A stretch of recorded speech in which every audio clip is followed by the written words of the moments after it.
Hello again. This is Elliot from Gigs Online, and today I want to talk about how you find your comments on your Weebly site.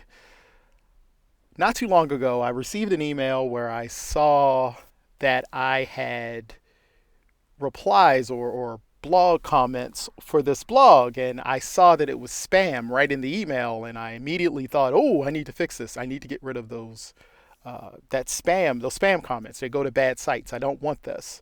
So I searched around. I couldn't find it. I took around 20 minutes to figure this out. And that's the reason why I created this video. So to find your comments, very, very easy. You click on websites. You click on the pull down for websites. You click edit site. And there it is, blog comments.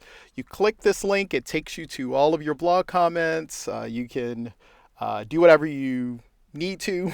And so I wanted to create this video, and hopefully this was useful. If it is, please click the like button.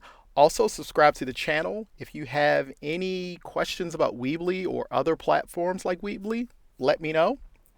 And that's it. That's all I have today. Thanks for watching. Bye.